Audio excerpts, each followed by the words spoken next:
Welcome, everybody. We have another episode Against the Grain podcast. Before I introduce my guest, I feel like I always say that, but before I introduce my guest, I honestly would appreciate you guys. If you drop a like on this video, that helps us so much. It helps us get the word out there. YouTube sent me an email saying, for engagement and people to find your videos, encourage your audience to drop a like. So that's what I'm doing here. Make sure you guys drop a like on this video. We appreciate all the support. With that being said, I got my boy, Will. What's up, Will? How's it going, man? What's up, man? Bro, I'm so excited you're here. I know you work today, right? You worked Yeah.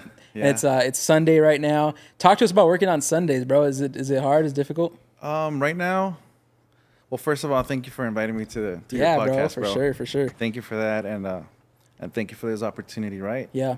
But about working on Sundays, bro. This last week has been kind of slow, but the kids are going back. They went back to school this week. This right. Tuesday. So I feel like a lot of the kids are coming back now on Sundays, which is pretty cool because like that, if it's usually a slow day and you have a people coming in, then it makes it a lot better for us too, Yeah. That's cool, Yeah. man. And so you're a barber, bro. You guys work at a barbershop. Yeah. And I know you through Richie, right? Like through Right. Richie.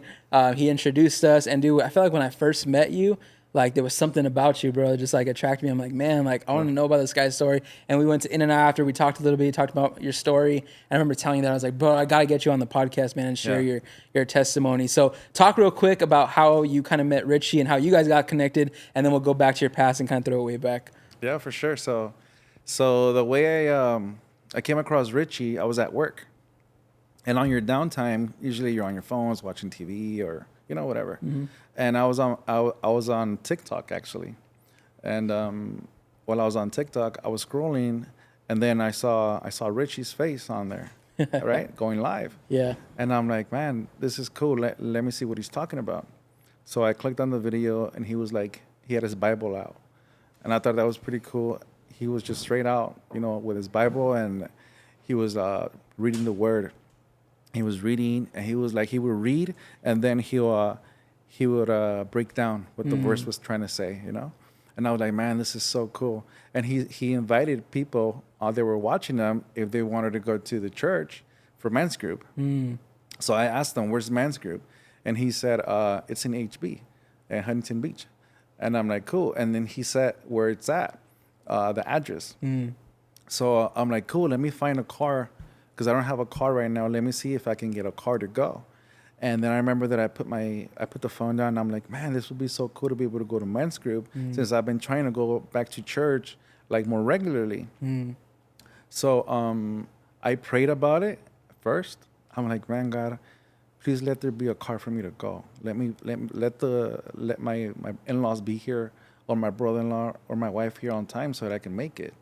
And I prayed, and my father-in-law got home. He arrived from work, and I asked him, hey, is it okay if I borrow your truck to go to church? And he said, yeah, man, take it. And I'm like, yes. I'm like, thank you. So I went back to the live, and I told Richie, hey, I'm probably be able to make it tonight. I found a ride. And he goes, yeah, praise God, Yeah. So I went to church that night, and when I got there, he was there, sitting down with the men. And as soon as he saw me coming in, he didn't know who I was, but he approached me. He's like, "Hey, what's up, man? Come on in." That's and cool. I'm like, "Hey, what's up, Richie? I'm the one that was on the TikTok live, telling you that I was trying to find a car." And he goes, "Dude, that's so cool, you made it." So I met him there at that time, and I kept going to men's group. And then he started finding out that I was a barber. And well, now we work together, That's so crazy. Yeah. So you got him into your shop? Is that how it worked? I talked to my boss. I talked to my boss first because Richie's like, hey, you're a barber too? I'm like, yeah. He goes, hey, are they hiring at your shop? And I'm like, I told him, well, I don't know, but I'll ask my boss. So I told my boss first. I was like, how am I going to tell boss man about Richie, And Un because payaso. he looks like a clown, and he's tatted on the face, and I was thinking, like, how am I going to tell him? So I waited about like 4 or 5 days to tell my boss. And I was just trying to find a way to be able to tell him, and I was thinking about it, and I was like, you know what, Lord? I'm like, God, if it's meant for Richie to be here, like, give him the job. just give him the job. If it's for him to be here, you know, have him work here. You know, let this be a blessing for him. Yeah. Let this be good. Let this be good for the shop. You know. So I told my boss, hey boss, how would you consider hiring like a celebrity barber? And he goes, I don't know about celebrity barbers, bro. He goes, you know, they want to work when they want to. Yeah. You know, they come late, or you know, they do what they want because they have fame and stuff. Yeah. And then I'm like, oh, okay. He goes, why, you know somebody? And I'm like, yeah, I just met someone, you know? And it's funny because I'm like, he goes, so who is he? I'm like, well, I'll show you a picture right now. So like a few minutes went by and we go outside. Usually we eat ice cream, you know? I'm always eating ice cream at work. So I grab my ice cream and I'm like, he's like, so show me who is this? And I'm like, you know what? First, I just want to tell you before anything, like, he has tats on his face, you know? And it's like, I just wanted to prepare him in case he hadn't had someone work like that before. Yeah. So he's like, oh, you know what, Will? I don't care about tattoos. He goes, I had a guy here that his whole face was tatted. And he had a lot of clientele. And I'm like, okay, cool then. So I'm like, well, look, this is him. And I showed him Richie's picture. And he's like, oh, I've seen him before. Wow. He goes, yeah. He goes, is he not cutting right now? I'm like, he's cutting from home, you know? So he's like, oh, okay, cool. Yeah, tell him to call me. Give him my number. Wow. So that's when they linked up, and I told Richie, hey, you know, there's a spot for you. And then one of our barbers, one of my good friends, Andrew, he was going to leave to Texas. So he's like, you know what I could do? I could have him come check out the shop, see if he likes it. And if he likes it, he could take Andrew's spot once he leaves. Wow. So that was like for like 2 months. And then Andrew left. He recently left, and then he took a spot. Wow. So When was that? Was that this year? That was this year. When did that happen? Like what month? Let me see. We're in September. It had to be probably in July, August, September. Maybe like in July. Really? Yeah. I thought he was there for a while, so he's kind of barely been there, huh? Yeah. That's crazy. Yeah. That's People cool. like him though, bro. You know, it's crazy how many people come and seen him on his post, on his Instagram. Yeah. And they're like, hey, man, I've been watching you, bro. Like, thank you for everything you do. You know, and ever since he's been there, like, I wasn't really living like holy. I wasn't really living sanctified. I wasn't really trying to live like a life where I'm pleasing God 100% because I wasn't going to church really. So whatever was going on, I was there. I wasn't doing drugs, but I was drinking. I was drinking, and you know, I wasn't. But I knew my limits because I know, like, I also know that like the fear of God is here, you know. Yeah. So I was like, you know what, I can't be doing this stuff. You know, I'm not gonna be doing that. You know. So with Richie, when he came, it's like we started talking more about God to people. And the crazy thing is, a lot of people started accepting Jesus Christ as their Lord and Savior, right? And they start talking about, like, you know, hey, you know, like this and this and that. Like, do you go to church and stuff like that? Or they'll talk about Richie, and that will spark up a conversation, you know? And then what the way I would do is, like, they'll be like, hey, who's the clown in the back? And I'm like, oh, that's Richie, bro. And That's they're like, funny. yeah, like, that guy looks crazy, huh? And they'd be like, what does he do or what? I'm like, he's a barber, bro. Yeah. He turned his life around, gave his life to God. That's sick. And a lot of people don't see it right away. Yeah. But when they start talking to him, they're like, man, this guy is really cool. There's this lady that they have a restaurant where we work at, and they sell tacos, fish tacos, so good, bro. Is that where you guys are always at in your story? Yeah, a lot of times we go there. Yeah. But the lady that works there, she goes, man, I really like your friend Richie. Like, he has this glow about him. You know, there's this glow about, and she goes, and like, I don't understand. Like, some people, I showed them his picture, and they're like, oh, what are you doing hanging out with this guy, right? Yeah, yeah. But she's like, nah, man, this guy's cool. Like, That's he's really cool, and that's Jesus. Yeah. You know, Jesus does that. You know. Yeah. So we've been praying for people, been getting delivered at the shop. That's crazy. You know. Talk a little bit about that, like what it's like working with them and stuff. Like, is it? Because I know, like, it's like you guys got to get work done, but then also, like, you guys are kingdom minded. Like, how do you guys balance that? So there definitely has to be a balance, right? Because that's, like, your dad told me this too. Pastor Manny, he said, you know, that's your guys' ministry. Like, that's your guys' also your job. So you have to be a good employee, right? You got to be a good worker. Yeah. And also be wise enough to know like when is it okay, because just because we're Christian and we know God is important doesn't mean that we're going to neglect the people that are coming into the shop and the shop. You could get fired easily. You know, that's at any job. To other people it could be like, oh, they're just chatting. You know, but we know that it's not just chatting. You know, we're trying to see how we can help this person, and you know, if God willing, He guides us. You know, so sometimes we're working, and like my boss is so cool. You know, my boss, I'll be like, hey, boss, we're going to go pray for this guy real quick. And he's like, oh, okay, yeah, go ahead. He knows. He's cool. I met him when I went to go get my haircut. Yeah, he's really cool, man. Best boss ever, nice bro. Guy. He's so cool, dude. You know, and he's supportive. He goes, yeah, you guys, you know, just when people come in, get them. So I'm always trying to make sure that I'm always working. As soon as people walk in, you know, hey, what's up? How are you? You'll be up right now, okay? Or whatever. And then if it comes that, you know, someone wants prayer, like, we don't talk about it at the shop. Like, we're not cutting hair and talking all loud about, you know? No, man. Like, did they purposely put you guys on separate ends? No, so... Because you're literally one and he's way the other. I'm like, I wonder if they, like, separated them. You know, in school when you, like, talk a lot and stuff, and the teacher's like, all right, you sit over there, you sit over there. I thought that's what your boss did to you, like, keep the Jesus talk down. No, not at all. That'd be so funny. No, so when you first get hired there, they usually put you in the back, and then you move your way forward, you know? So you're in the first, so that's like the spot you got. That's the spot right there. Dude, that's cool. So the guy that was there, he left. So boss man's, I'm like, hey boss, who are you gonna put in the front? And he goes, I was actually thinking about putting you in the front, since you talk to people a lot and you know you're friendly. So maybe you could greet them on their way in and on the way out. I'm like, yeah, I'll do it. That's cool. And at first I was like, man, like it's kind of weird being in the front, because I was like, maybe like, you know, like it's a little darker there too. But I was like, you know, I didn't want to seem like, oh, I was moving to the front because I wanted to like get rank or anything. Not at all. But I did enjoy that I had my own sink and I have more space there, you know? So I was like, I don't have to be bumping elbows with other people, you know? Yeah. So that was cool, you know? And yeah, I've been there since. That's crazy, bro. Yeah. That's awesome. Well, that's good, man. I want to get into a little bit about your story and kind of throw us way back. Talk to us about your testimony, because when you shared with me when we went to In-N-Out, you started talking about your scar. You started talking about things that you were into. I was just like, dude, I had no clue, bro. Because the man that I see now, I'm like, dude, like I call you Pastor Will, bro. That's you know, right. I know you're not a pastor yet, but bro, like just your heart for people, the love that you have for people, like you just genuinely care for people. And it's funny because it's very evident, like on social media, right? Like on your guys' stories with you and Richie.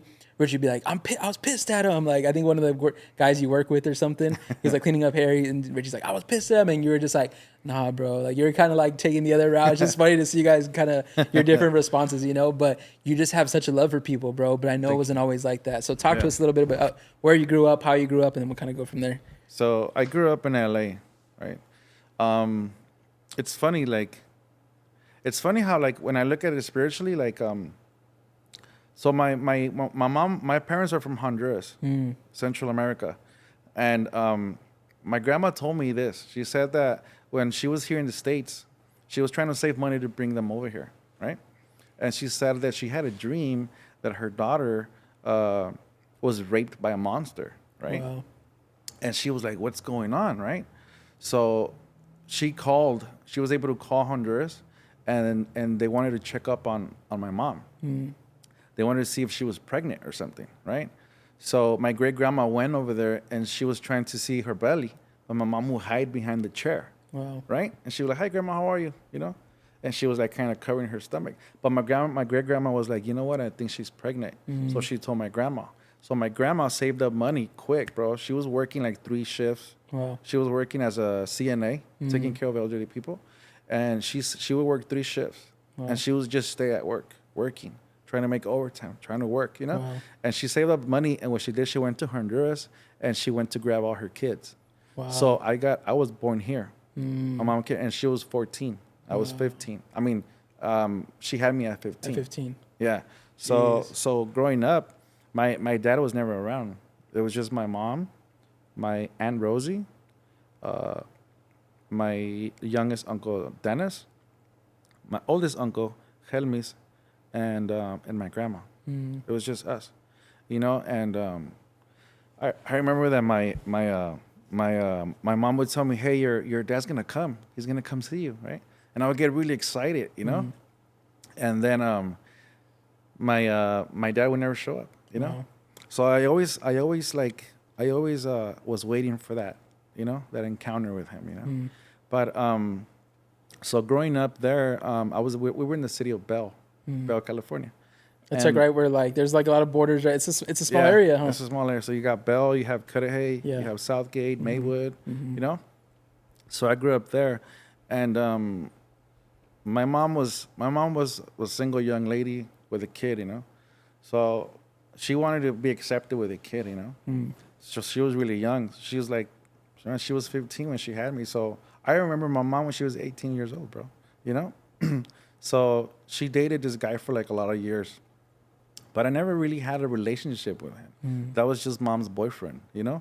So I didn't feel like loved by a dad or something like that. Yeah. I just knew that those were my oldest uncles and aunts, but I didn't have that relationship with my dad, you know. So he was in the picture for a lot of years, and then I remember we moved from Bell to Cudahy. When we moved to Cudahy, my aunt Rosie, my youngest aunt, she met someone that was Christian, and they started going to disciples to Bible study. So I remember that she told me, "Hey, you want to come with me?" And I went, and I just saw a bunch of kids, and I was like, "This is cool. I could hang out with the kids." Yeah. You know. And after that, that's when we started going to church, and we went to a church in LA called Elim Los Angeles. You know, or hermano Jorge Fuentes. That's the pastor, Jorge Fuentes. And dude, I loved going to church because of the kids, because there was youth there. You know. So that's when I started going to church, and from there, I didn't really have a relationship with God. It was more like I just wanted to be around people, but didn't know really about what it was to have a relationship with God. You know, that wasn't until later. You know, as I got older. Yeah. But I was always on the streets too. Like when I was a little kid, I remember I was like probably like 5 or 6, maybe younger, and my mom would have to put a little brick on the door. She would turn it, and the door opens in, right? Yeah. So she'll put it so I wouldn't be able to get out. Really? Yeah. And as soon as she was gone, I would put a chair there, and I'll open it, and I'll run to the street. Wow. That was in Bell. It was a cul-de-sac. So I would go out there, and then she would always have to be looking for me. Wow. Actually, as a matter of fact, when I was younger, that I first started walking, they weren't paying attention, and I got out of the house and I was crossing the street, and my grandma said, "Where's Will?" You know, and she looked, and I was crossing the street, and all the cars stopped. What? They all stopped, bro. Boom, boom. All the cars stopped, Dang. and my grandma went out there. This lady grabbed me, and she was holding me, and my grandma tells me, "Man, you were protected. Like Jesus was, like God was watching you. You know." That's crazy. Yeah, it's crazy, bro. A lot of stuff happened to me on the streets that I could have died, and it didn't die. That was probably the first thing that ever happened to me. Wow. I don't remember that, but that's the first thing. Yeah. I have a lot of situations where, like, you know, they put a gun to my head too, you know, and they didn't fire. Another time they tried shooting at me from across the street, and the gun didn't go off. You know, so God always had His eyes on me. That's crazy. Yeah. When did, like you said, you're kind of back and forth and stuff. When did you really get like heavy in the streets and stuff like at what age? So when I started going to church as a little kid, I had an issue with my mom that wasn't Christian. So I was going to church with my Aunt Rosie, right? I'll get into it this way, okay? Yeah. So my Aunt Rosie was the one that she would always pick me up and take me to church. But then she got engaged. When she got engaged, she started going to Elim, like the central one. So we were going to a branch of Elim, but the main church in Elim, we weren't going there yet. That's like the big one, right? That's the big one, yeah. So what happened was she started dating a pastor there, a youth pastor, and then she would go over there, and then I didn't have a ride. So she'll call people from church, "Hey, can you guys pick up Will?" So I'll be outside waiting for them, and sometimes they wouldn't show up, and I was dressed up, ready to go. And I'll tell my mom I'm gonna go outside and wait for them. And she'd be like, "Okay." So I'll be out there in the front, just waiting. Bro, that's like a sad movie right there. You're like Just waiting, waiting, they like yeah. never show up. And they wouldn't show up. messed So up. I remember one time they didn't show up, and I grabbed my bike and I went from Cudahy all the way to Hollywood. Wow. Excuse me. I went all the way to Hollywood on my bike. When I got there, I had a flat tire, bro. Oh. Yeah, and that was like a really long bike ride, you know? Dude, that's far. But So it became an issue because I wanted my mom to take me to church. But my mom wasn't Christian. She was still dating that guy, that guy that she was with for a lot of years. And she wasn't getting married, you know? So I told my mom, can you take me to church? And she was like, I'm not going to take you to church. That's far. Why would I take you to church? If they're not picking you up, don't even go, you know? So what happened was little by little, I stopped going to church. And before I stopped going to church, I remember I told my pastor, I'm like, man, I really want my mom to come to church, you know? And he told me, okay, let's pray about it. So we prayed, bro. Wow. Okay? Later after that, that's when I started going into the streets, praying about my neighbors.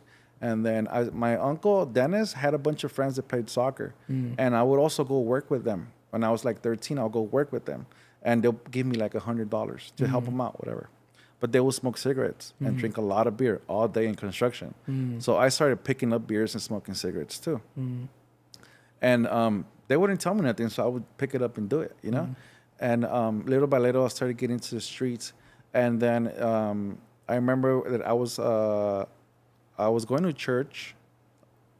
So before I completely stopped going to church, I missed this part. Before I stopped completely going to church, there was a guy at church that he was into a gang, right? And that was like one of my best friends, but I didn't know he was in a gang. And you know, sometimes they tell you, oh, hey, can we sleep over? Yeah. You know, we're just gonna hang out and then we'll see you here tomorrow at church. So my aunt was like, yeah, you can go, you know?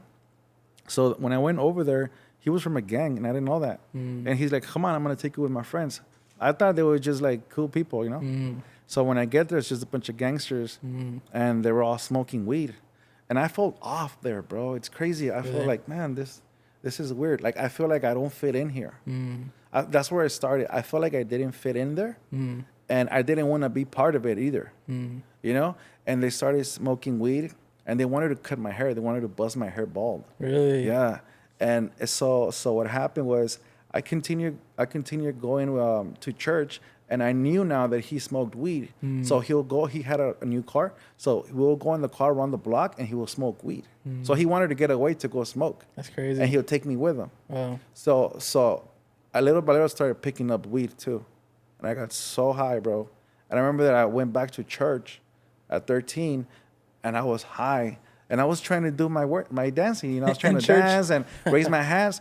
And I felt so high. I felt weird. Wow. And I was like, man, this is wrong. I was like, this is wrong. So going back to when I stopped going to church, I had already experienced cigarettes and I had already experienced weed, right? So it was easy for me to pick it up when I was working in construction with those guys because I already knew what cigarettes were about. As a matter of fact, it was like if I wanted to show them, oh, I know what that's about. Check it out, you know? So I will hang out with them like that, and then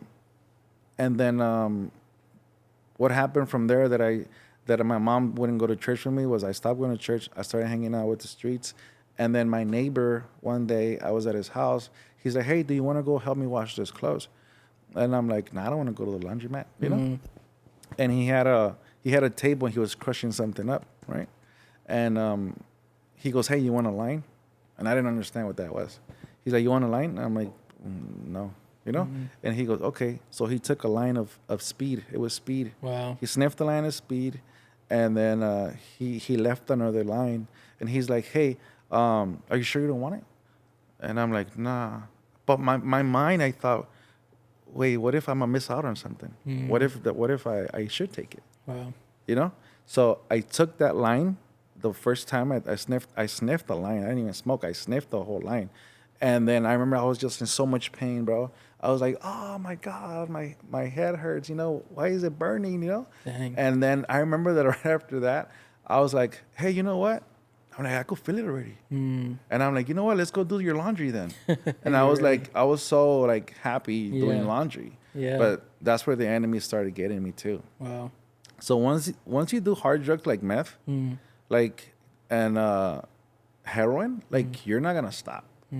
You're not going to stop. Yeah. At a young age, when you don't have your dad, when you're pretty much by yourself, you're not going to stop. You're going to hold on to all of that and try to hang out with all those people there because you want to be part of that, because that's all you got, really, right? Because my mom was always at work, and if she wasn't at work, she was with her boyfriend. And then my grandma was always at work, and we hardly see her. My aunt left to live with her husband, so I was by myself, you know. And well, that's that part there, you know. I don't know if you want to ask me something else, or should I just continue there? Yeah, no, keep going, bro. Keep going. It's good. I'm like, I don't want to jump around. Yeah, but, yeah. You know? No. Talk about it. So what age are you at when you're doing like you start getting into more crazy drugs? What age was that? Was that still like 15? 14. 14. So you're still young, dude. That's crazy. I was a skater too.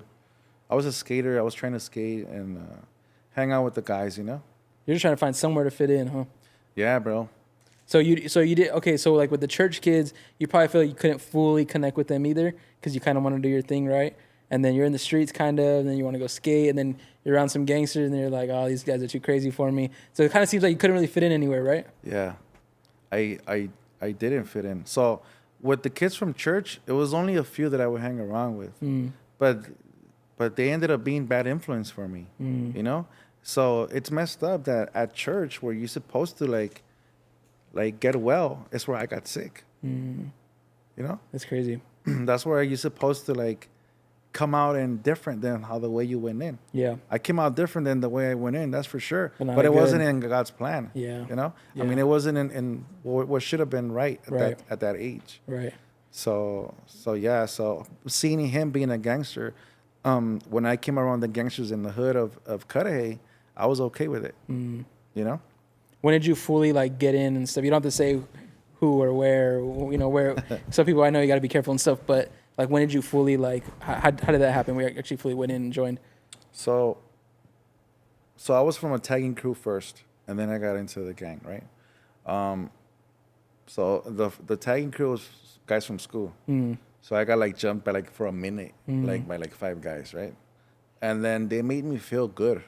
They made me feel, okay, bro, yeah, you're in now, bro. Let's go do this. You know, hey, let's go to CVS and we're gonna go jack a bunch of stuff and we're gonna go like drink and, you know, get messed up right now for you, bro. Let's go. Come on, bro. And they make you feel so welcome, bro. Yeah. You know? Yeah. And that's what when you're that age and you don't have no one, Yeah. that's what you're looking for. For sure. You know? So for me, it was like, yeah, it's about my friends. It's about this, and this is whatever they want to do, let's do it. You know? But the thing was like, when I started doing meth, I came out when I got like at 15, 16, there was a guy, because in my neighborhood, like I pretty much knew everybody because I was in the streets. So there was this guy who was a skater and he would skate with us, but his uncle was from a gang in Mexico, but he was over here. So I remember one time I was looking to get high and I needed a lighter, and I asked him for a lighter, and he's like, what do you need a lighter for? So like he used to do drugs too, heavy drugs too. So he's like, let me show you how to do this. So we started hanging out with him. Wow. And he was like a person that was like, he was in the front. He was like loud. He was himself. He knew how to talk to people and everything. And he started showing me how to dress like a gangster. He started telling me how to conduct myself in the streets. And it was fun being around him at that time. Yeah. Because he made me feel like part of the family. And they were all like 15 brothers and sisters. So he had a bunch of nephews and cousins. So I will go with them, and they made me feel part of the family, bro. Wow. So I wanted to be there. Wow. You know, I felt like when I would go home, like it felt like it was lonely at home, but I felt like out here, I felt like I had everything, and I had so much stuff going on. You know? But so that's when I started hanging out and doing crime. Like I started like stealing from people. I got a gun when I was like 15. I got like my first gun at 15. And I sold it to another gang member though. Because he saw it on me. He's like, this guy's going to get killed. So he's like, hey, you know what? Why don't you give it to me and I'll sell it? Or let me call him and he'll come and buy it. And they gave me like $300 for it. You know? But hanging out with them, because they started getting me into crime. And that was already like part of the gang right there. You know? So what I would do is that I would hang out with like the main heads of that gang, and they knew me since I was like 8 years old. So I started hanging in and out with them, buying drugs from them, and all of this and that. So what the time I was hanging out right there, they told us if we wanted to go make some money across the border. So that's when they told me, hey, let's go cross some people across the border, and we'll make some money like that. And so I was 15 the first time I went over there. And I went across the border. We picked up all these people. We had them in a hotel, and it was a bunch of people from like DF and Aguascalientes, you know, and I remember that we would buy a bunch of beer for them, food for them. We would even let them go outside to the pool. And a lot of people don't do that. Like coyotes don't do that. Yeah. They have you in a room, locked up, no food, nothing, you know? So I like that we were able to interact with the people, you know? And so what happened was I had to come across the border by myself because my friend that I went with, the guy that was a gangster in Mexico, he got caught. So I had to come across the border by myself, and when I crossed over, I was a juvie. And when they told me, "Are you a citizen?" I'm like, "Yeah, I'm a citizen. I'm from LA." Blah blah blah blah. So they're like, they asked me, "What's your name and last name?" Right? So I gave it to them, and they put their hand on the screen. They had a screen, and they put their hand because I saw their faces. They were like, they went like that. And then they were talking to other border patrols. And I'm like, what happened? So I got up and they're like, wait, hold on, sit down. So I'm like, what's going on? So my mom had done a missing report. Oh, wow. That I had gone missing. She hadn't seen me for like a month. So you didn't tell her you were leaving or nothing? I didn't tell anybody. Well, I really wouldn't communicate with them because I wasn't at home. Yeah. She'd always be looking for me, but I would always hide from her because I was getting high, you know? So they put a missing report. So they took me to like a men's home that night. And they picked me up from there, and I went home. Wow. Yeah, I didn't really see the damage that I was causing. But now, when I think about it, that must have been super scary, like the worst thing ever, because the people that send us over there, they contacted my family. They sent someone when they told them that I had died in the desert. Really? They told my mom I had died in the desert. No way. So my grandma was the one that told my mom. They told my grandma. My grandma was like, "Hey, I gotta tell you something, but I need you to be strong." And my mom was like, "What?" And she goes, "Will's died. He's in the desert. He died." You know. So when I crossed back through the border, before I left, I called my mom through the payphone, like by collect or something. And she's like, "Hey," I'm like, "Hey, mom," and she's like, "Will?" She thought you died. Yeah. Dang. She's like, who's this? I'm like, "It's me." And she's like, "Will, it's you?" And she's like, "Yeah." And she goes, "Oh my God." And she started sobbing, bro. Wow. She was crying. She was like, where are you? I'm like, "Over here in Mexico. You know, but I'm going to head over there. I'm going to leave over there right now. So I'll call you once I cross over." She was probably tripping. You over there comiendo unos tacos, and she's over here thinking you're gone. Yeah. That's crazy, bro. That's horrible. So you've been through a lot, bro. You told me a little bit about your story, but and you're still only at like, you're young, still like what, freshman, sophomore? I was 15 there. That's crazy. Yeah. That's wild. So what happened after that? So this is like, are you even going to school at this time, like high school, or you never even really went? No, I dropped out after ninth grade. That's ninth grade. I dropped out in ninth grade because I flunked sixth grade, and I was like, man, you know. I'm like, damn, like I felt bad going to school and seeing all my friends in other classes, and I was behind. Yeah. So I wasn't gonna. I felt like bad already. You know. I'm like, how am I gonna go to school and they all know like, and I really cared about what people thought about me, you know. So I was people pleasing all the time. Yeah. And I knew that I wasn't gonna be able to please that. I'm like, man, I'm behind. Like, I'm behind, and it's because I don't like school, and it's because I've been doing drugs since I was like 12, 13. So like, how am I gonna fix that? I can't. Yeah. And like God was in my mind, but not really, you know, because I had already gone to church. I already knew what it was like to kind of pray, you know, to like worship. I knew what it was like to see somebody in the front playing the instruments. I knew what that was like. But at that moment, my whole life was getting high and participating in all this criminal activity. Wow. So when I was 16, they told us that we wanted to go across the border again. So this is crazy because I got back from over there, from Mexico, and my mom's like, "Promise me you're not going to go back." And I'm like, "I promise." She bought me a hamburger, right? And I got back, bro. That same day, I left. Wow. And what happened was I was 16 now. At that age, I was 16, and they're like, "Hey, do you wanna go make some money across the border again?" And I'm like, "Yeah." So they gave me my own car. Wow. And my friend took his other car. So we went back again, and they told me, "Hey, we're not gonna make you do anything you don't want to do, okay? And I'm like, okay. So, bro, they gave me a fresh haircut. They took me across the border. I lost my virginity to a stripper. Wow. Yeah, that's how that happened. There You in know? Mexico? Mexico, yeah. And I was just gonna go for the weekend, you know, And you're what age at this time? 16. 16. Yeah, so I go over there, and then when we had an excursion, and we had to go pick up all these people, and I didn't know how much people it was, and they told me, here, just take the car, boom, and they gave me the keys to the excursion, to the big truck. So I'm like, okay. He goes, look, pick them up, and then I'm gonna go behind you, like in case the cops or the border patrol, and I'll be blocking from the back so they can't get you. That's what he told me, right? You believe it, huh? Yeah, You're of young, course. yeah. And then I was thinking, man, I'm gonna do it. I want him to see that I got it, that I could do this, you know. So I was 16, and then so we go into this like dirt road, and I see all these people come out, bro. It was 28 people. Really? 28 illegals trying to cross over here. Wow. And I don't know how they fit, but they fit. They fit. They fit, bro. And as soon as I'm coming out off the dirt road, there's a school there, and there's a border patrol coming out like this, and I'm coming in like this. So as soon as he sees me, Yeah. I punch it. Boom! I step on it, and I'm driving. From that point on, it started. The pursuit happened. Wow. And I went on a pursuit for like 40 minutes, and this was in Tucson.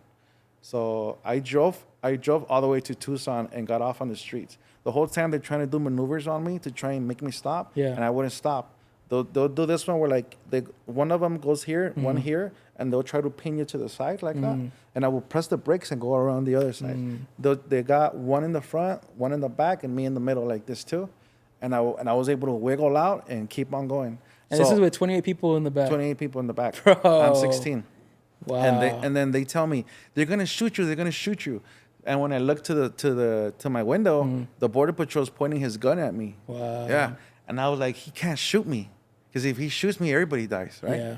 So I keep on going. He doesn't shoot me, but I still felt like, what if he does shoot? You know? You're ready, huh? I was like, man, what if he does shoot though? You know. So I kept going, and I got off, not where I was supposed to, but in another exit. And the border patrol went up on off ramp, and they stayed there. I went on the street, and they stopped. They stopped the pursuit. Wow. But they communicated with the police, department? and they said, hey, we're looking for this truck. Keep your eyes out, you know. So I went, and I forgot, bro. Like, the adrenaline was so high, I completely forgot where I was supposed to go. So I went to the back of these apartments, and I parked the excursion, and I got off there with all the people. Dang. There was a guy that was there living there, and I told him, hey, if you let me put all these people in your room, I'll give you $500 right now. They're gonna come pick them up right now. He goes, let me talk to my brother-in-law and my sister. I'm like, all right, cool. So I'm inside the truck. I changed my gear. I put another clothes on and everything. But I had a nice haircut. They had given me a brand new haircut. So I had a hat on. I had an old shirt on, and I was sitting in the back of the truck, and we had the AC on, and all the people were on the wall, and I was inside the truck. And it's crazy because people were like, man, that was crazy, dude. I didn't think we were gonna make it, blah blah blah blah. So we're talking, and the helicopter goes by, right? And I'm looking through the window, and I'm like, oh man, you know. And I'm like, man, I hope this guy hurries up. So while I'm waiting there, a big truck shows up with two bald guys, tattoos everywhere, and they park right behind me. And they get out with like some rifles, like assault rifles. And they're like, get down now. So I get off, and I'm like, man, they got me, dude. And I'm like, maybe I can get away, right? So they put cuffs on me, and they sit me down, and all the people are behind me. I'm on the curve, and I remember I had my wallet. So I grabbed my wallet, and I threw it under another car. And I'm like, I don't want them to see my ID. Like, it was like a school ID. Yeah. But I still didn't want them to see that I was going to school, because they're going to know why is this guy having ID? Yeah. You know? Like, they're going to know that I'm pinned to that, you know? Yeah. So I got rid of it, and then they were asking me, where's the driver? I'm like, I don't know. He Se left. fue, no sé. In Spanish. All in Spanish, huh? Yeah, se fue, no señor, sé. la verdad. What did he have on? I'm like, no sé, pantalón negro. Un gringo, algo, no sé. Yeah. So I lied to them, and they're like, the guy's like, I'm gonna have to talk to you again. So he sits me back down, and the border patrol that pointed at me with the gun, he shows up. So there's all these border patrol cars. Dang. And he shows up, and he goes, that's him right there. He goes, that's him. Dang. Take off his hat.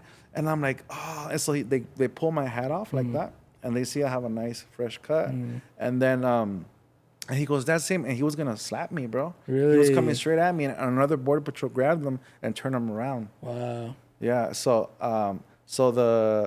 the sheriffs arrested me. They took me to the station. They even gave me a Coke, my last Coke. They're like, "What do you want to drink, Pepsi or Coke?" I'm like, "Coke." I kind of felt like, "Oh man, this is cool," you know. Like, Yeah. You know. Yeah, But and you're young, dude. yeah. 16 at the But time. you know what's crazy? My friends showed up and they took 11 people. So What do you mean they took 11 people? So when I was there, I called my friends and they showed up and they took 11 people. Oh, the people trying to cross. Yeah, the people trying to cross. They took 11 So with them. 17 stayed behind. So when Bro, I'm still tripping out. You really fit that many in the excursion? yeah, bro. Bro. So how much? 17 plus 11? It's 28. 28. Yeah. Bro, me and my cousins, bro, we packed out some cars before, but 28 people in one excursion. I flipped almost twice while I was on the pursuit. That's crazy. And then I came out in the newspaper for Tucson, Arizona too. Wow. When I was in the print, when I was doing, because they gave me a year. I was gonna say, what time did they give you, or what? They gave me a year because they were like, well, he's his first time. You're and a like, juvenile still. Yeah, I was a juvie, and people were sending in letters like, oh, he's a good kid. He's just been hanging out with wrong people. Blah blah blah blah. What's the charge for that? I had like crashed. Huh? It's human trafficking? Yeah. They call it aiding and abetting. Oh, yeah. Aiding and abetting illegal aliens. Yeah, but I had all these charges. They were going to give me 5 years because I had crashed into them with my truck. So when I was trying to get on the freeway, when they first saw me, the Border Patrol, he went, like, you go like this, and then you make a left, and you get on the ramp. Yeah. Well, I went like this, and he just cut straight through. So I hit him with my truck, boom, to get off the way, right? And I hit him, and then I got off, and then I hit him again, boom. So I had assault on federal officers. Wow. So they were trying to get me, you know? And I did 2 months, and they sentenced me to 11 months. So I was like 5 days from a year. Wow. And it's crazy because I remember when I was over there, bro, I was writing a letter, and the lady that worked there, the CO, she was like 20 years old, and she's like, and then there is like cell living. You live in a cell, and it's just you, and you have a restroom, you have a table, and you have like shelves and stuff. You could pretty much live there, Yeah. just to spend that time there. So I had 6 months left to go, and I was there, and it was nighttime, and there's these trap doors they open, and they serve you your food through there. So mine was always open, and she goes over there, this girl, and she's like, "Hey, come here," and I'm like, "What happened?" So I get up, and she's like, "Hey, you're Will Menjivar." I'm like, "Yeah." And she goes, "Hey, I saw you on the news. Wow. You came out. I saw your newspaper too." She goes, and I was thinking, man, hopefully he shows up over here. I think I'm going to see him over here. So she was like, "Hey, I just wanted to let you know, like, we saw you. That's so crazy that you're here." That's and I'm like, "Really?" She goes, "Yeah." She goes, "Probably when you get out, you could search up the newspaper and you can see it." That's crazy. So she will hook it up. She'll take me out to go work at night, do laundry and like buff the floors and stuff. And she'll bring me like burritos, and she'll bring burritos and hamburgers. So I was having a good time, That's probably some of her family. There was some of her family in that excursion, bro. Oh, I don't know. Su tío, algo, bro. Gracias. Got him over. Dude, that is crazy, bro. At such a young age. Yeah. Bro, and then, so talk to us about that. So you get out. Wait, so you're serving in Arizona at the time? You're serving the time there? Or did they push you over here? No, so from Arizona, they sent me to Coolidge, Arizona. I got sentenced from Coolidge, and they sent me to Safford, Arizona. So I got transferred to like a juvenile penitentiary. Dang. So the oldest they go there was 24 years old. Yeah, 24. Bro, that's crazy. Dude, I'm tripping out. That's wild. Okay, so you get out, and now what? How do you come back here? Yeah, I come back. I was actually sober. My mom had moved to Inglewood, and I was sober for like a year and a half, bro. But it was my first time on probation. I was on federal probation, and I wasn't responsible. I wasn't high, but I just wouldn't wake up to go drug test, and it was early in the morning. So like, if you ever drug tested like that, like there comes a point where like you have to pee so bad that like you have to go, and I will pee and I will miss the piss test. So I'll be like, man, now I have to wait again. So I would I would tell them I can't pee, and they'd be like, okay, then you're dirty. We're gonna mark you as dirty. Oh. So I started getting violations. I was a year and a half clean, but then I got violated for they thought I was dirty, and they gave me like 6 months, and I was 18 at this time already. So I went in at 16, got off at 17. I was 18 when they gave me my first violation, and that's when they took me to the big federal jail here in LA called MDC. And is that in downtown? Yeah, it's by the 101 freeway. Yeah, it's like a right white there, building. huh? I always wondered, like, do I see ladies sometimes? They're laughing, right? I was with the girls one time, and there's like this lady out there, like, happy birthday, everything. And I ask Andrea, I'm like, Andrea, would you do that for me? And she's like, that's ghetto. I was like, you're not down or what? You gotta be down for me. If I do some time for the gospel or something. There was this lady that took a mariachi in a banda. See, that's what I'm saying. That's their ride or die right there. Other there, yeah. Imagine.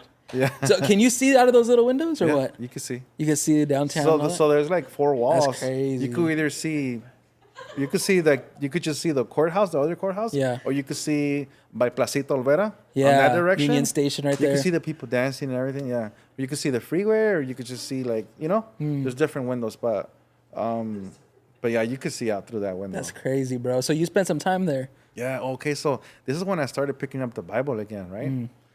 Yeah, I spent some time there. I was supposed to do 6 months. That's just for violating? For violating, yeah. And the feds, they give you a lot of time for violations. They could give you up to a year and a half or 2 years if they want to. Wow. It depends on how mean they want to be, Yeah. But it was my first violation. They gave me 6 months.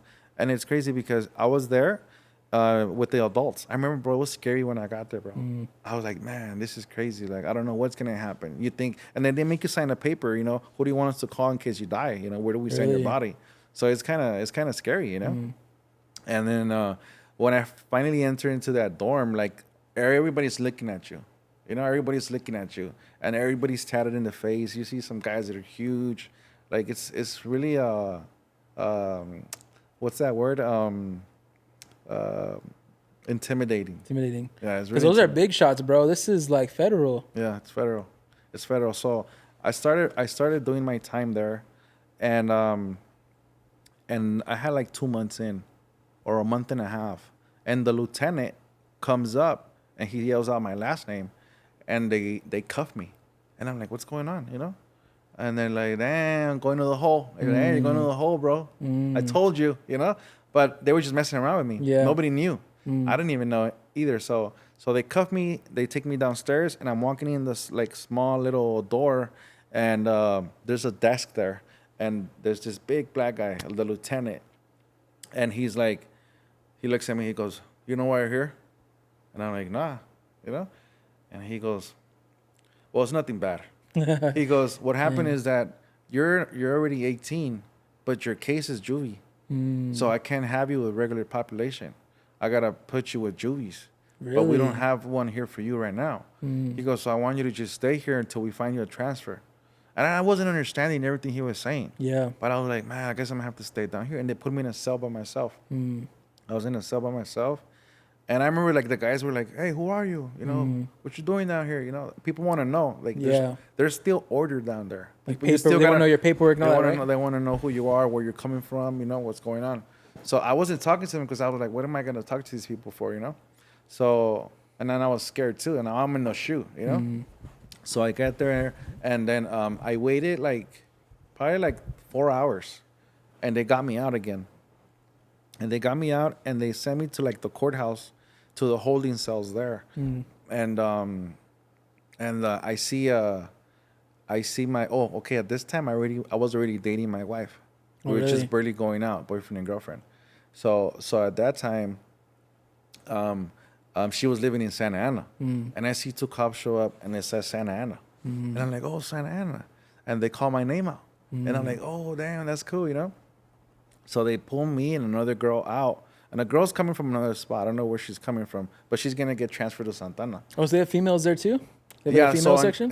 So in that jail, in LA, there's a floor where all the women are at. That's crazy. They're all there. So I was in 9 South, and the girls are in 9 North.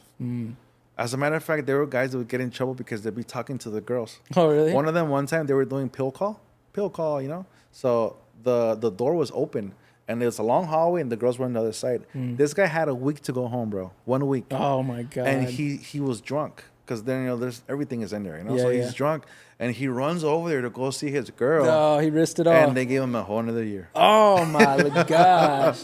Down for his lady, bro. He risked it Man. all. And that wasn't even his girlfriend. That's just a girl from jail, From in there. A week to go home. A week to go home. Man, I saw him after at a rehab in Santana, the Phoenix house. Wow. I was at the Phoenix house, and I saw him. And I'm like, dude, what happened to you, bro? I can't believe you, bro. Scare homes. Yeah. Dude, that's crazy, bro. Yeah. That's wild. Yeah. Dude, okay, so what happens with you got Santa Ana shows up, they're gonna transfer you out? They transferred me out, and they sent me to Santa Ana, and I'm in the shoe still. I'm not in regular population because I'm still Jewy, but that's the best place for me at that time. Because you're protected, right? You're by yourself and all that? Yeah, but what's crazy was that in that floor you had people that are sex offenders, and then you have people that are like dropouts. You have people that are like really violent and can't hang out with those people over there downstairs because they'll start fights or riots or whatever. They have terrorists in there too. Wow. And it's crazy because you can't come out with them either. Like you have either 4 hours to come out, or they have that day where they'll come out for like 4 hours. So we'll be locked up. So even though all those people are there, you're still separated. So it was only like 10 of us that will come out together. And there was people that were from like cartels in there. There was this Asian guy who was like a black belt and I don't know what, and he killed someone. Really? Yeah. And then so I would hear all these stories from everybody, But I was already more cool because I had been already like 2 months in there, a month and a half. So I'm like, cool. So that's when I started picking up my Bible again, bro. And this is crazy, bro. I came across a part where Peter gets freed by the angels. You know that part? Yeah. Where the doors open and he's able to walk out. And I was praying. I was reading my Bible. I'm like, man, God, please help me. Make it happen you again. Do this for you me? could do it again, you could God. do this for me, God. Yeah. I'm like, Dang. God, help me with this. Please make it happen. And I was in my cell, bro. And then one day, bro, I think I was there for like another month. And then one day I'm sleeping, and the door goes, bzzz, it opens, and the CEO's like, come here. And I'm like, what happened? And then I'm like, am I getting transferred to Arizona? Because I was supposed to like go somewhere else, Yeah. And he goes, nah, man, get your stuff or you're going home. Wow. And I'm like, what? I still got like 4 more months to go. He's like, he you want goes, to hurry stay? up before I change my mind.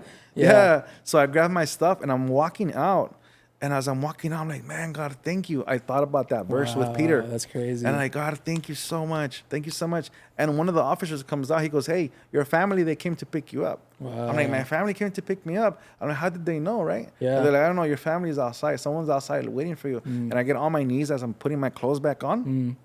And I'm like, man, this is so cool. And I get on my knees and I just start thanking God. God, thank you so much. And I was reading my Bible every day. You have time in there to study, bro. You got time. You got yeah. time. So I was reading my Bible, and then that happens.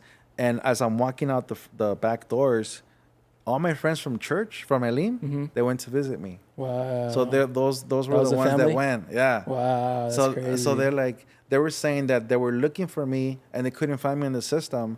And they're like, you know what? He's not in the system. He got released. And they're like, what do you mean? He goes, wait, is that him right there? So when I'm walking out, I look, and they're all looking this way. No. And I'm like, hey, hey, I'm over here. Wow. So they gave me a ride home. So Dude, that's crazy. that's cool. That's crazy. And it's after then it'd be cool if the story was you went back to church. I went to church. Everything was good. Yeah. You gave your life, right? Yeah. God did something amazing for you. But tell me what happened after that, bro. So after this, I went back home. I was 18, right? So I got more violations. Because what happened was I was like, you know what? They gave me violations for getting high, and I wasn't getting high. And I was like, might as well get high then. That's what I did. It was the dumbest decision I could have done. But so what happened was I got into another violation, and instead of locking me up, they sent me to rehab. And that's when I went to the Phoenix house.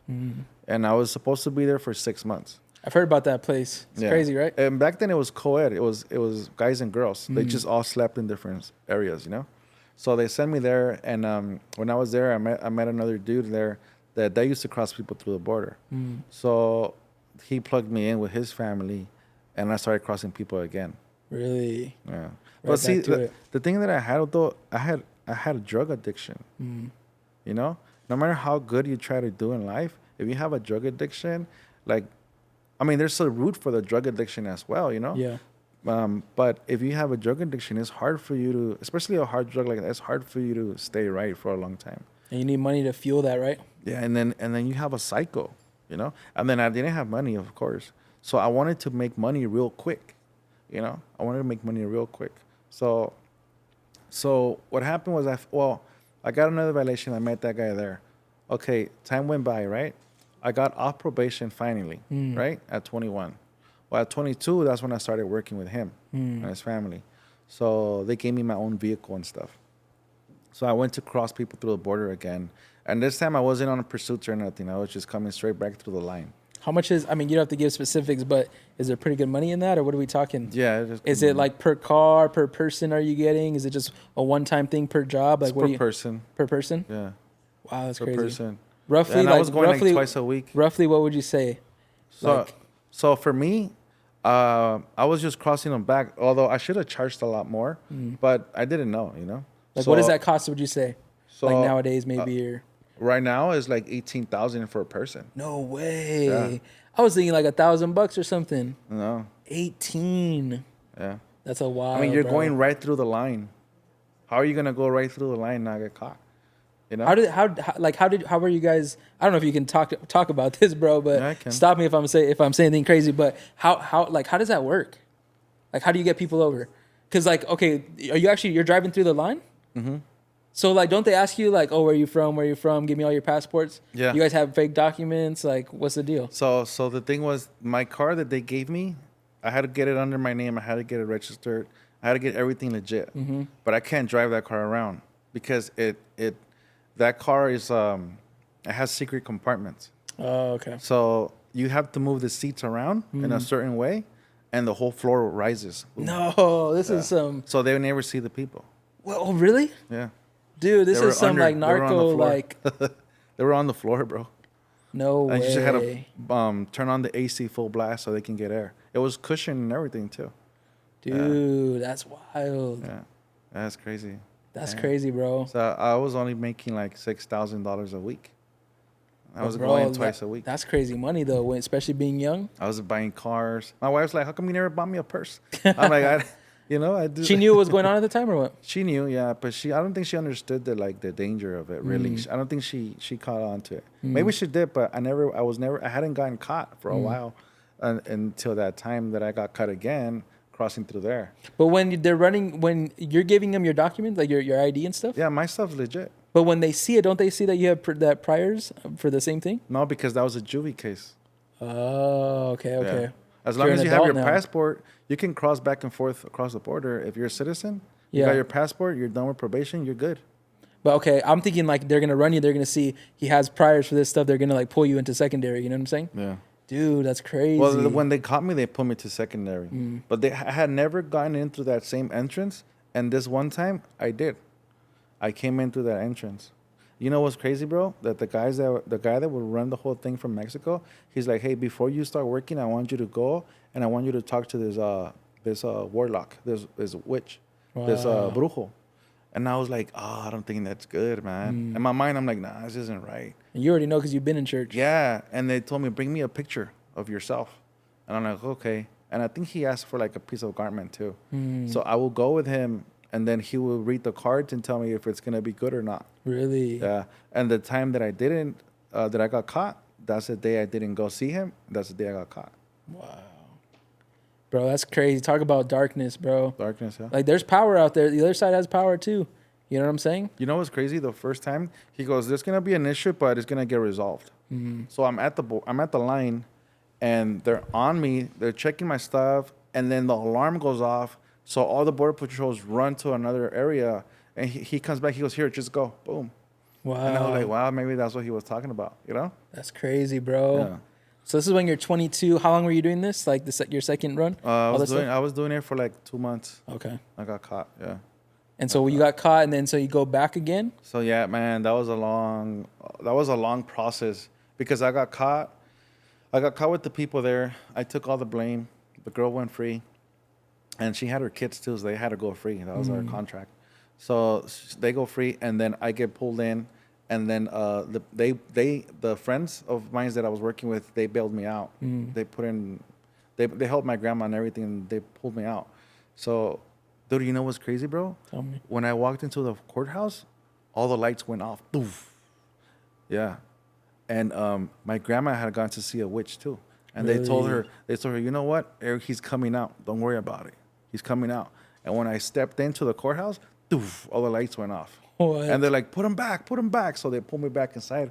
And I'm like, damn, nigga, this is crazy, right? Dude. And I knew there was entities there. Yeah. Because you're doing that kind of stuff. I was getting high. I was doing this stuff. We were robbing people. We were, man, it was horrible, bro, you know? That's crazy, bro. So I got out again, you know, and then I got out on bail, actually. And then I was out on bail for like 2 months. And then I went back to court, and then they gave me 18 months. Wow. In federal again? In federal again. Dang. And then they sent me, man, they moved me all around. So I was in San Diego. They put me from San Diego, MCC, they put me to San Luis. From San Luis, they sent me to Black Canyon, Arizona. From Black Canyon, Arizona, they sent me to Oklahoma. From Oklahoma, they flew me all the way to Colorado, and that's where I did my time. Dang. You know ADX? Have you heard of ADX? I don't think so. ADX, so that's where they have El Chapo. Oh, wow, really? So I was right next to them. So it's 4 prisons. The ADX, which is maximum security. Yeah. And then you have the U.S. Penitentiary, which is where like it's super dangerous. All the high levels are there. And then you have the medium level. That's where I was at. And then you have a camp. So I was right there with all of them. Dude. There was people that were getting out of that one, going onto the USP, which is like, so you come, see, an ADX, you're underground. You don't see the sunlight at all. Wow. You have your own shower there. You can't write letters like you could read your letters, but through a screen. They might let you write a letter. I'm not sure, but I know that you read your letters through a screen. You don't touch physically your papers. He's there right now? Chapo? So yeah, he's there.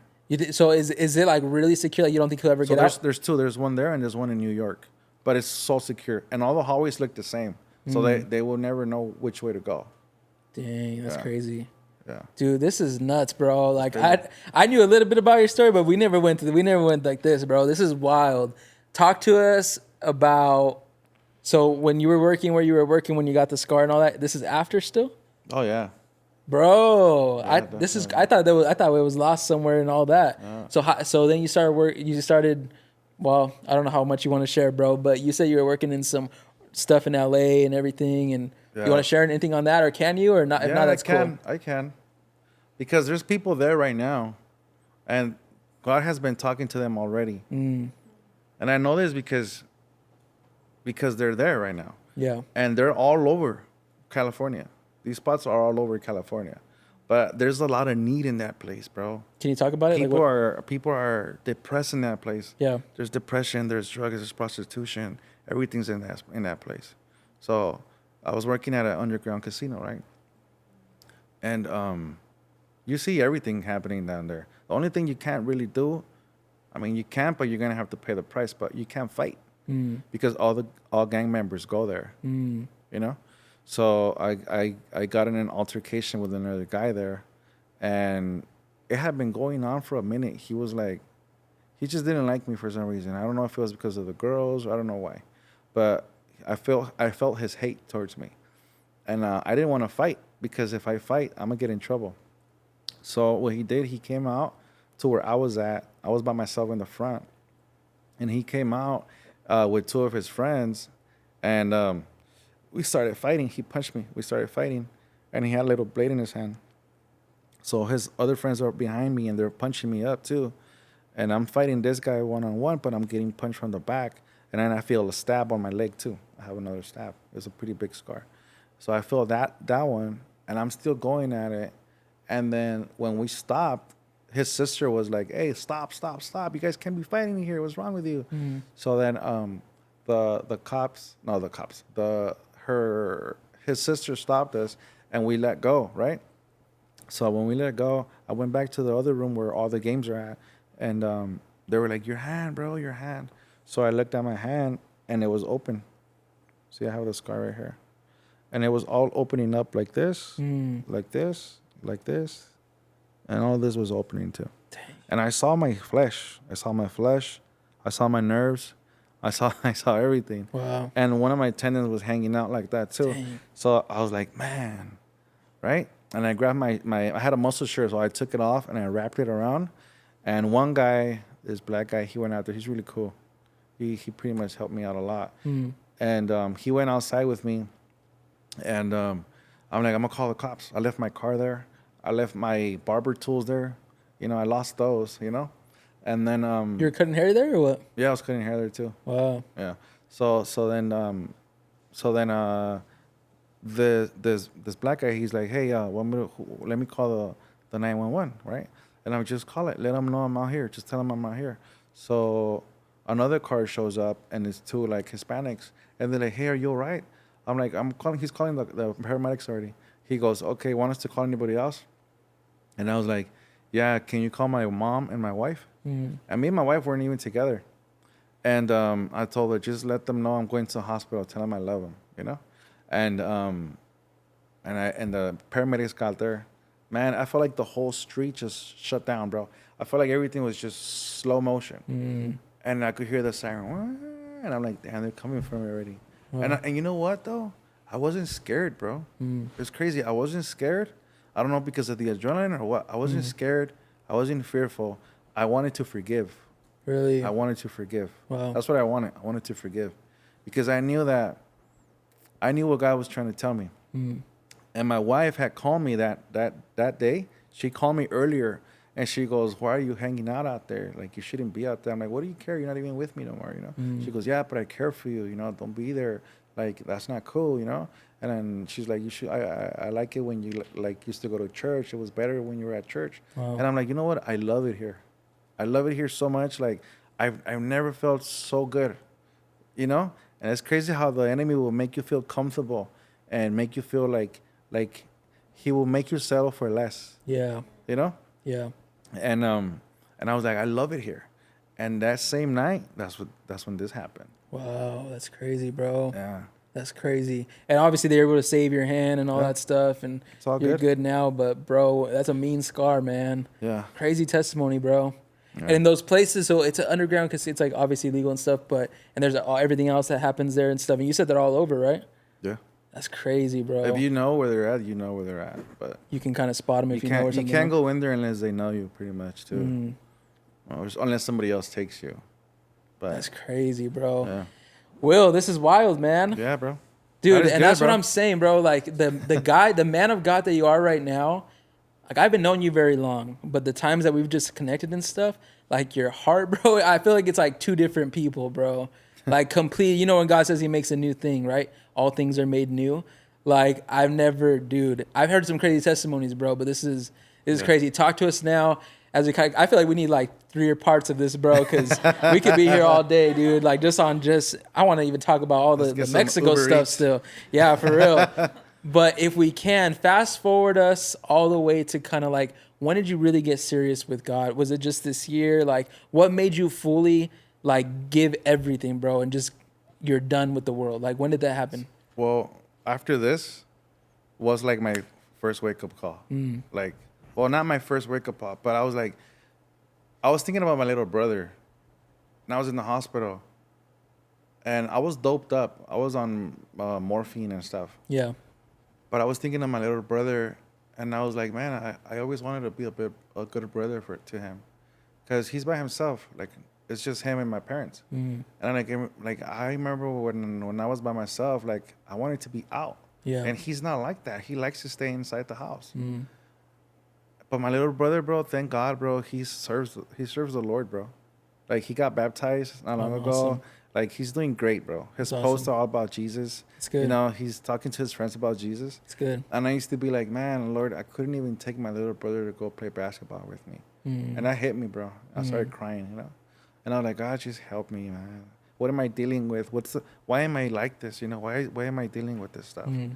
And I went home after this, and I was there, and you know, you're in a vicious cycle. Like, if you've been doing a vicious cycle for like 10 years, it's hard to get off a vicious cycle. Yeah. I was in a cycle.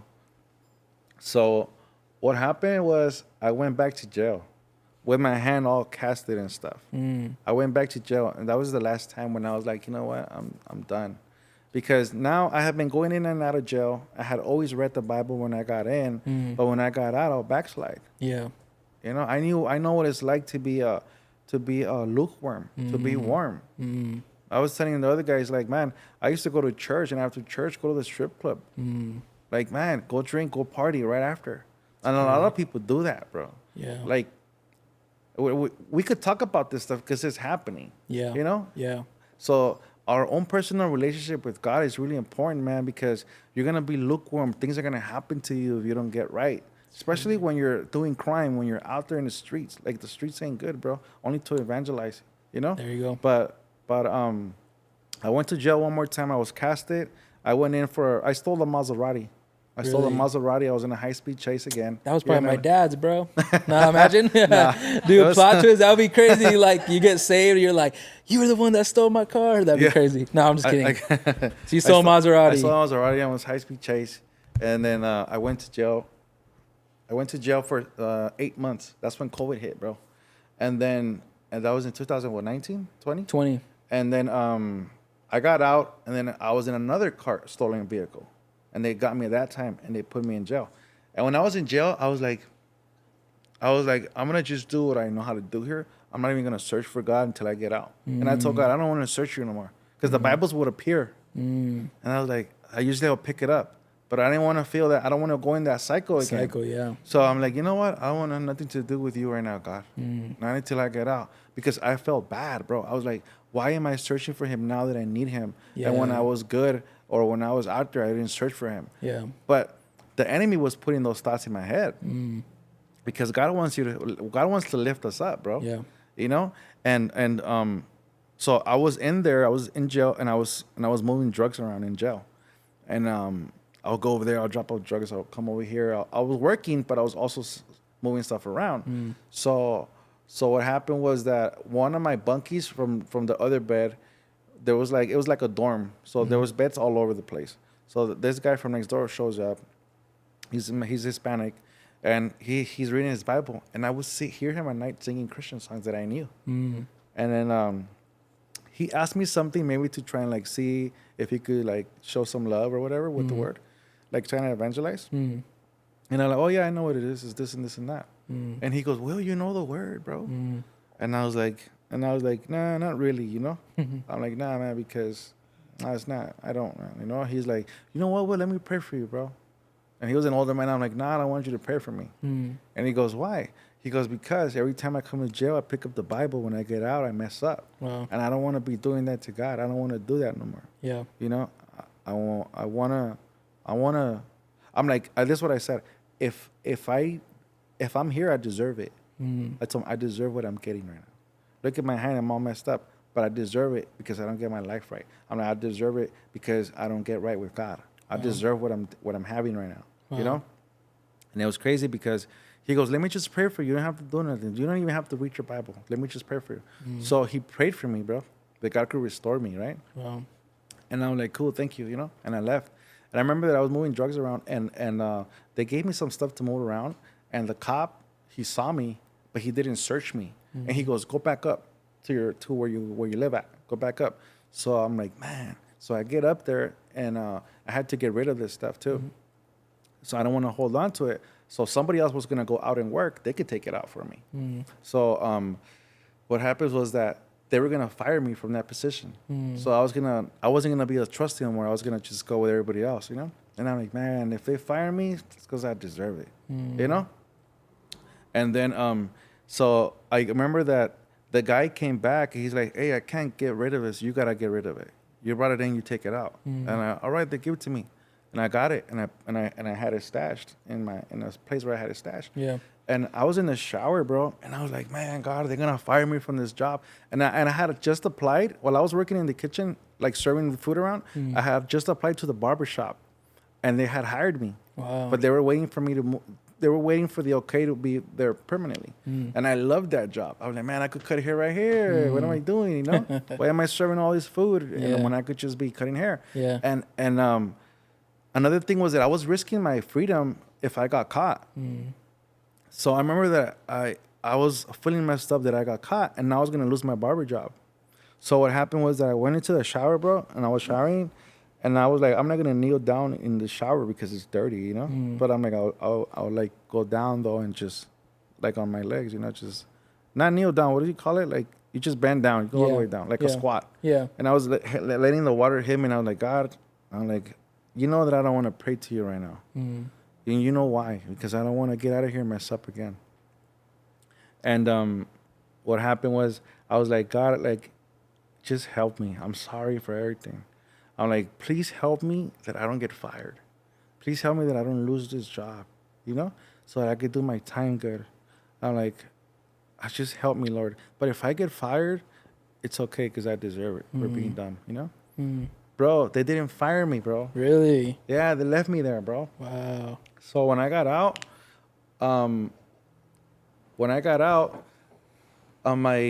my friend at the shop where we work at Granada Square Barbers, he's like, hey, he told my wife, tell Will that I might have a job for him when he gets out at the barbershop. So I'm like, oh, dude, that's so cool. So she told me that over the phone. And we were still not together because, you know, when we split up, she was with somebody else, I left with someone else. But we'll talk, you know? And I'm like, I'm not talking to you because I want to be with you. I just want to talk to you just because, you know, who else do I call, you know? Yeah. And she's like, that's fine. And she was still like trying to see if she was going to leave this guy and just get back with me or not. Like, bro, my girl stayed with me almost all my time that I was locked up. Wow. But there's one last time, like, we weren't together, you know? I was used to being locked up and having someone. A lot of people don't like to have someone because they're stressing. Yeah. But I wouldn't stress, you know? And then, so anyways, so I get out and my girl's like, maybe you can come live with us. And I'm like, nah, I don't want to go live with you guys. It's too much. Like, I don't like feeling like if you don't like something, like, then you come at me sideways and then I have to deal with all that stuff. And I feel like, why am I here? You know? And like, I would have issues like that at home with them before. So I didn't want to have to go through that. I had gotten kicked out because I would relapse and get high. I would end up in the streets again, you know? Yeah. So I didn't want to have to put them through that no more. I'm like, I don't want to bother them no more. But she talked to her mom and her dad, and they were like, it's fine as long as you stay sober, you know? And I was like, man, God, I really don't want to go over there. So I got out and I went with my mom. But when I got out, me and her started talking again and we linked up again. So when I got out, I went to live with them. And then that guy was still working at Granada Square Barbers. So he's like, hey, come talk to my boss. So I went and my boss hired me. Wow. Coming out of prison, I told him, look, this is my life right here. But like I don't want to do none of this stuff no more. I just want to stop. Wow. I just want to be straight now. You give you a chance, huh? Yeah. So I wanted to go to church, but Elim was a little far. Yeah. So I'm like, man, I'll just read the Bible here and I'll study, like I'll put YouTube and I'll just read with them, you know? And so I would do that, but it's kind of hard sometimes to stay faithful when in your household sometimes you're the only one. Yeah, it's hard. Because then you also have to be a good husband, you know? And then you also have to be a good in-law. Yeah. So, you know, you got to show up to the event sometimes too, you know? Because if not, what's the whole point of me being by myself here? Yeah. But at my house, like, my marriage isn't right, you know? Yeah. So I had understood that too. And I was like, you know, I have to keep this balance. And like, I wanted to be here with God. Yeah. But I was back here. I felt like I was back here. And I was like, man, I can't wait to get here and this spot with you, God. Yeah. But right now, I'm a hold back. Like, I'm a hold back and I'm just back here. And I remember that when I was at church in Elim, when I was younger, I was outside of the church and they told me, Will, you have to, this lady came out crying. She's like, you have to go inside. I see a lot of people. You're going to be talking to a lot of people. Like, you just have to get right. Go inside, go inside. So I went inside and she was prophesying to me. Wow. So I remember that I was like telling God, man, God, you had a promise for me. How is it going to happen? When is it going to happen? And I was back here, bro. And I wanted to be right here with God. Right? And so, you know, I just kept going to church. I just kept reading my Bible. I would go to church once in a while, but I wasn't consistent. Yeah. And I was at the shop and that's when I came across Richie's video. Bro, all that, and then boom, to Richie's video. Yeah, and when I came across Richie, that was the open door I needed. And I told my wife, look, I'm going to just go to church once a week. It's just for men's group. I wanted to be good with her, you know? And she's like, yeah, that's fine, once a week. Yeah. You know, and I would still go to church and she'd be like, hurry up, you know, all that stuff. And I just wanted that time to be with God. I don't want to be bothered, you know? Yeah. But that's not gonna happen, you know. Yeah. So like you have to keep a good heart. Yeah. Like this here needs to stay clean. Yeah. From grudges, from anger, Yeah. from everything, from lust, from all that. Yeah. I think for me the biggest thing was to forgive, and I had to start off with my dad first, you know. Yeah. And it wasn't even his fault really, but I had to make the amends, let him know that we're good. Like Yeah. don't feel bad if I haven't seen you all these years. I haven't seen my dad for 30 years. Yeah. Wow. But Is he still alive, or do you know? Like, he's still alive, yeah. So I called him when I was 18. I was getting my car wash, and I'm like, I'm gonna call my uncle to do me a 3-way, and I'll call my dad. So one of the youth elders from Elim told me, you know what, Will? If you can make amends with your dad, God will bless you. That's gonna come off of you. Yeah. You don't hold them accountable for that. Just forgive them. Yeah. And I was like, I want to forgive, you know. So I called my uncle, and he did a 3-way to my dad. He goes, hey, someone wants to talk to you. He goes, who? He goes, Wilnor, right? Will, you know? So he goes, hello? And I'm like, hey, Dad. And then I'm like, ¿Cómo estás? Blah, blah, blah, blah, blah. She's like, bien, ¿y tú? I'm like, bien. And I go, hey, look, nomás quiero decirte que, I'm going to say in Spanish. Is that good? Go for it, bro. Nomás quiero decirte que te amo para decirte que te quiero, you know?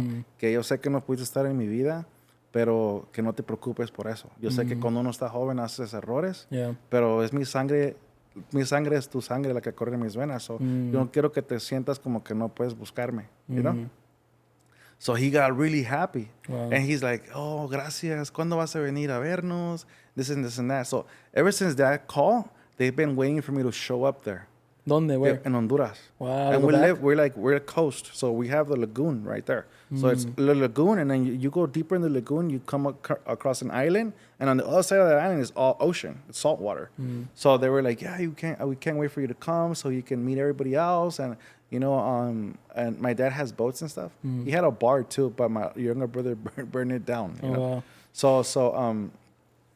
So we made a mess, and they've been waiting for me to go up, but I haven't been able to go because I was always getting in trouble. Yeah. I was always on probation. I couldn't fly on probation. No. So all this time, like, I'm trying to make those amends with my dad. And that's crazy that, like, all my issues were because he wasn't around. And I'm trying to make these amends and go see him, and I can't make it there. Yeah, that's crazy. I can't make it to go see him. Yeah. So, but it's because of him, but you can't, Yeah, and I couldn't get there.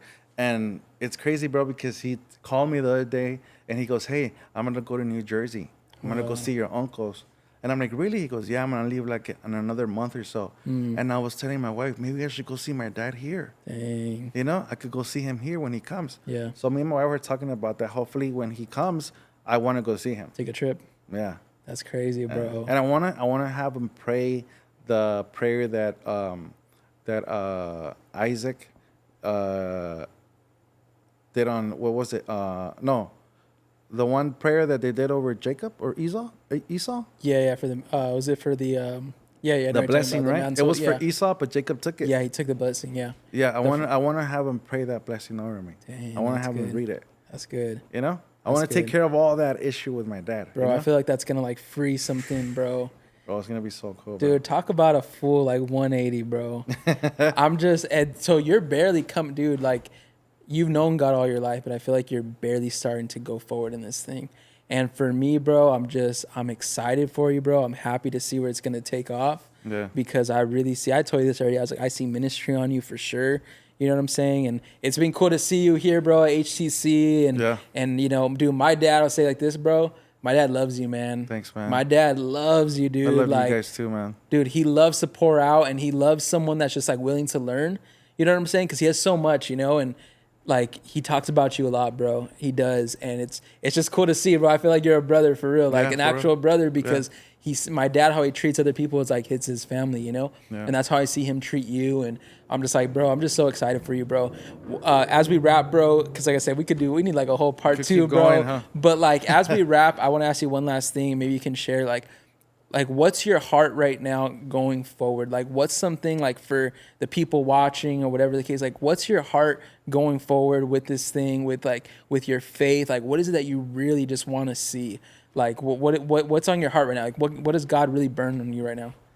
My burning desire. Yeah. So I just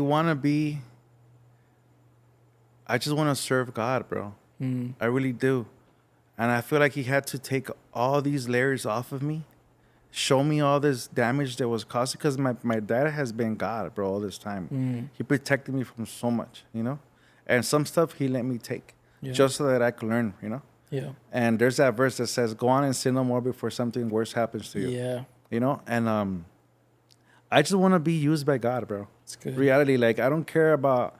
I just wanna be used by God and use my testimony, everything I've been through, to let people know, like God has a purpose, and it's in Romans 8:28. You know, God has a purpose for us. He called us, He predestined us, you know, and those He also called, you know, He also sanctified, and He will glorify. Wow, you know, so there's a promise on our lives, bro, and like the enemy would try to hold you as much as he can, as long as we let him, you know, because he knows that our lives have purpose.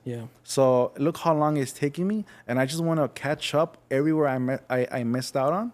I want to catch up, and I'll use all this negative stuff that happened to me to turn it for good, for God. I want to turn it for God. People are like, "Oh man, I don't know where you're coming from, bro." Don't worry, though. God's gonna fix all that, because He's fixing all my stuff still. So my stuff's live right now.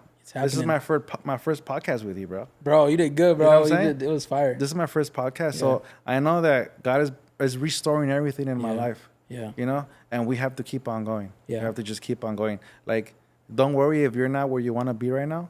Don't worry about that, because you will get there. I wanted to have a barbershop where I could talk to people about God, and I was like thinking when I get my shop, but God's doing it already at the shop that I'm at right now. So God's gonna use you. You just gotta give in and be like, "Okay, God, what do you want me to do?" And the only thing we gotta do, really, let Him change us. Right. And then start talking about God to people. Find that pocket that people are looking for. Because everybody's in need. Everybody is in need of God, but you gotta find that pocket in a person.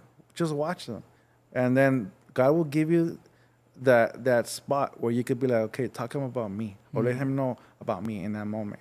And you don't even gotta make it long. You know, it's just, man, Jesus loves you, bro, for real, bro. He really does. You know, He really does love you, man. He's got something better for you. Don't worry, that's gonna get fixed. And you just start prophesying, bro. Like, it's gonna get fixed. God has to fix it. You just gotta open up to Him. You know, and then He does the rest. Come on, bro. Come on, bro. It's so exciting, bro. I'm so excited to know you, dude. To call you a friend, like.